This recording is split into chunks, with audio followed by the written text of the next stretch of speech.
guys, good morning, good afternoon, or good evening po sa lahat kung saan man tayo sa sulok ng mundo. Ngayong araw na ito, meron na naman tayong panibagong ganap na ipakita sa inyo dahil nandito na naman tayo kasi pag araw ng Sabado at Linggo, nandito tayo sa bukid. Kaya ipakita ko sa inyo kung ano yung nandito sa atin. Ito ngayon, ayan, yung likod ng bahay namin. Andito yung ating palayan. Napakasagana sa pananim ngayon. Timing yung pagtatanim ngayon ay na timing talaga sa ating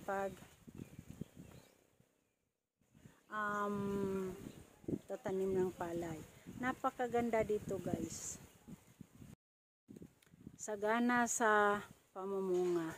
Ngayon, ito yung araw na ito yung timing na panahon na para nakapagkuha tayo sa tamang panahon kasi tingnan mo yung ating mga palay, napakataba, napakalusog sila. Yan oh. Super lusog talaga sila. Super lusog talaga sila. Napakaganda talaga. Ayan. Tapos ayan yung ating pananim. Ayan yung ating babuyan. Ayan yung ating babuyan guys. Pero malapit lang naman sa bahay natin. Tuwing Sabado at Linggo lang ako nandito. Kaya ayan yung taniman na ng palay ay nagka-timing talaga kasi ang ganda ng panahon. Tapos tingnan nyo guys oh, talagang makikita na malusog at mataba yung ating mga palay.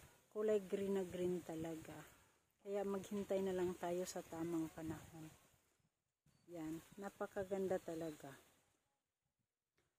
Ayan guys oh, kaya makita talaga natin na napakataba ng ating palay. Pero ayan oh, super ganda talaga. Sumabay sa pagtanim ang ating panahon kasi nakuha talaga ang tamang timing na magkaroon. Kasi pa timing din guys ang pagtatanim ng palay. Yan.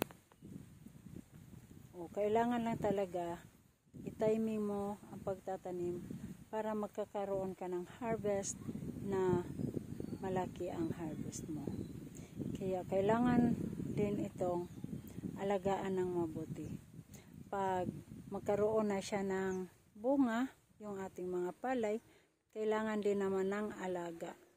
Maglagay tayo ng tagabantay ng ating palay kasi marami ding ibon na papasok sa ating mga palayan at kakainin yung mga butil ng ating mga palay.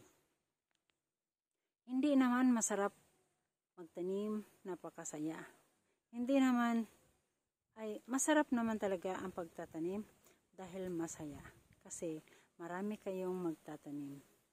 Ayan guys, so 'di ba napakasarap sa paningin na marami talaga ang maha-harvest mo dahil ang ganda talaga ng panahon at ang ganda talaga ng ating mga palay. Napakasarap tingnan, napakalamig sa damdamin at napakaganda sa mata. Super ganda at super swerte kung tayo'y nakapagtanim sa panahong ito kasi maganda ang panahon. Sana naman biyayaan at magkaroon tayo ng maraming kita kasi dito lang tayo umaasa sa ating palayan. At kung meron man tayong mga gulay ay doon tayo mas maganda kasi makapagluto lang tayo ng ulam na kahit kunting gulay lang na preskong-presko. Pero masarap at maraming sustansyang makukuha kasi preskong-presko talaga. At kung tayo man ay uuhawin, ayan, marami tayong mga buko. So, andito pa yung buko na malapit lang sa bahay natin. Ay pwede rin tayong makakuha. Ayan. O, dyan tayo makakuha ng buko para makakain tayo ng buko at makagawa tayo ng fruit salad or buko salad. Kasi paborito ko pa naman ang buko salad. Pero guys, gusto kong ipaalam sa inyo, para magkaroon tayo ng maraming pananim, siyempre naman, hindi lang tayo kuha ng kuha, kundi tayo din ay magtatanim. Yun, nagpatanda kami ng mga bunga at nilagay namin dito sa ilalim ng puno para naman lalaki ito at makatanim tayo ulit. Kasi pag masyado ng mataas, syempre popotolin na siya kasi tatanda na yung kanyang puno. Pero hindi pa naman gaanong matanda ang puno natin dito, kaya dito tayo kumuha ng similya para makatanim pa tayo, para magkaroon pa tayo ng maraming buko. Ayan. Dito lang namin tinatanim guys, para kung sakaling nilalagay lang namin siya dito guys. Nilalagay lang namin pero kusa siyang nagbibigay ng ayan, ugat. Yan, nilalagay lang namin siya dyan. Tapos dyan lang siya tumubo. Tapos dyan na siya nagbibigay ng ugat. Kaya kung sakaling gusto na natin magtanim para magkaroon tayo ng maraming puno, ayan, dyan na lang tayo kukuha sa ilalim ng ating puno para makakain din tayo ng maraming buko salad. Ang favorite ko pa naman.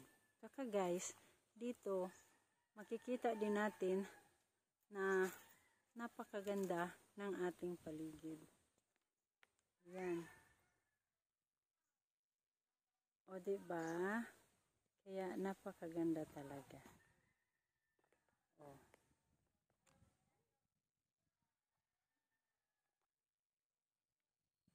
Yan. O diba? Ang ganda sa paningin. Kasi malamig sa mata.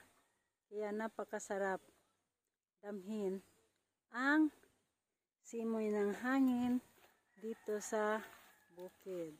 At makakuha pa tayo ng masarap na ulam dahil presko ang gulay na ating makukuha.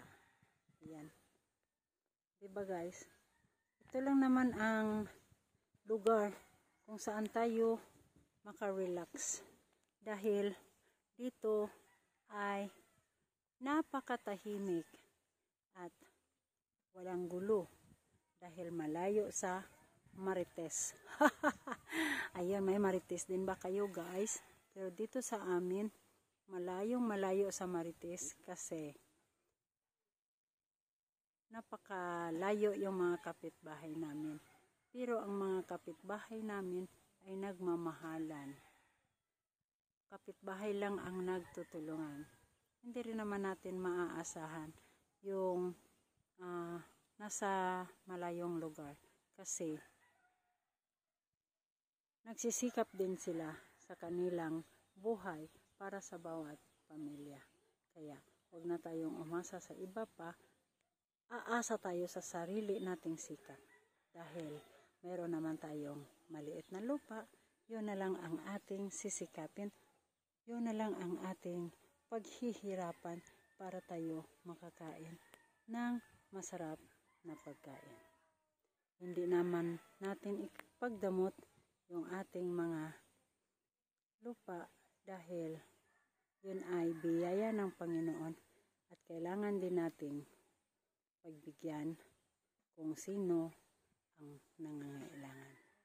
Mahalin natin ang ating kapwa dahil yung kapwa ay nagbibigay soul sa ating sarili para naman tayo makabalik sa ating Panginoon. Alam ko, mahal tayo ng ating Panginoon. Kaya, kailangan din natin mahalin ang ating sarili at ang ating kapwa. Ito ay nagbibigay ng biyaya yung ating mga pananim.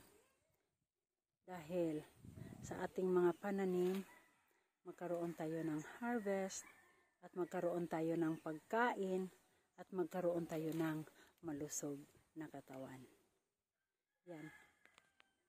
Hindi lang natin makikita kung ano ang dapat nating sisikapin, pero ating isipin sa pagsisikap, doon natin makukuha ang maganda nating pangangatawan. Kaya sana naman ay nakapagbigay dulot ang ating kapaligiran.